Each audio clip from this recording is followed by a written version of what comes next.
14 अगस्त को हमारे देश का विभाजन हुआ था। उस दिन विभाजन विभीषिका स्मृति के रूप में हम सभी मनाते हैं। ये विभाजन विभीषिका क्या है? विभाजन का मतलब नहीं समझती? जब विभाजन का मतलब नहीं समझती तो विभीषिका क्या समझोगी? मेरी बच्चियों, हमारा देश पहले बहुत बड़ा हुआ करता था, बाद में इसके बंटवारा हो गया। मतलब इसे 2 भागों में बांट दिया गया, लेकिन बांटना विभाजन दोनों अलग अलग चीज है। अब मान लो तुम्हारे पास 10 टॉफी है, तो तुम किसे कैसे बांटोगी? 5-5 करके बांटोगी। अब मान लो तुम्हारे पास 1 टॉफी है, तो क्या करोगी? मैं उसे 2 भागों में तोड़ूंगी, आधा उसे और आधा खुद रख लूंगी। ये तोड़ना, उसे खंडित कर देना, यही विभाजन है।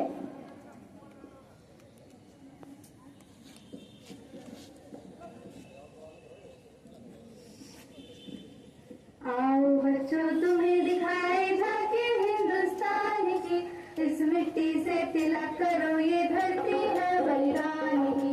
वंदे मातरम, वंदे मातरम, वंदे मातरम, वंदे मातरम। विभीषिका क्या होती है?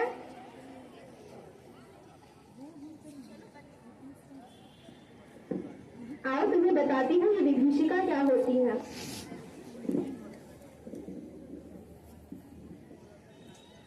अखंड भारत का विभाजन ये मजबूरी में लिया गया एक निर्णय है, जो मानव सभ्यता के लिए एक काला इतिहास है। एक ऐसी घटना जिस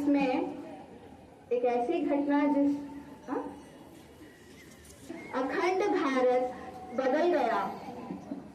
विश्वास और धर्म के आधार पर हुए विभाजन की अतिरिक्त एक ऐसी कहानी है कि कैसे ये जीवन शैली का युग एकदम से बदल गया।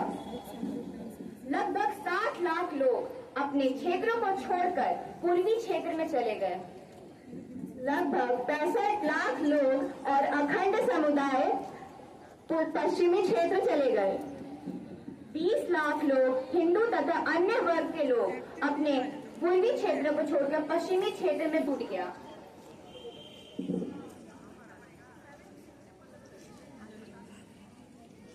बैठो, बताती हूँ तुम्हें विभाजन क्या होता है।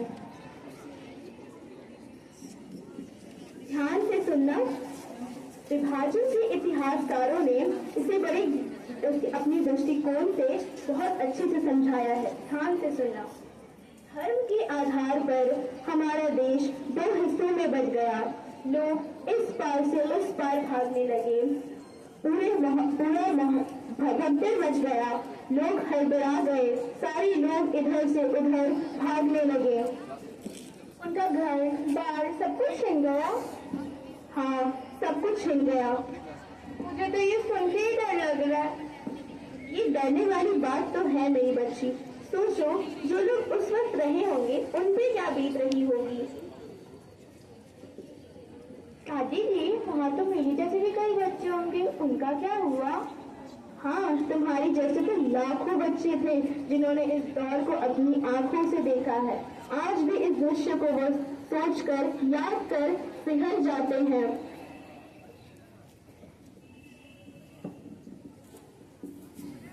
तो जैसा कि आप सभी ने देखा, विभाजन के कारण कितने लोगों के घर तबाह हो गए। अब अगर 2 भाई साथ में हैं, तो उनसे अच्छा एक दूसरे का दोस्त नहीं हो सकता, और अगर वही 2 भाई एक दूसरे के खिलाफ हो जाए, तो उनसे बड़ा एक दूसरे का कोई दुश्मन नहीं हो सकता। तो मैं आप सभी से एक विनती करना चाहूंगी, चाहे कोई भी परिस्थिति आए, कभी भी विभाजन के बारे में हमें नहीं सोचना चाहिए। धन्यवाद।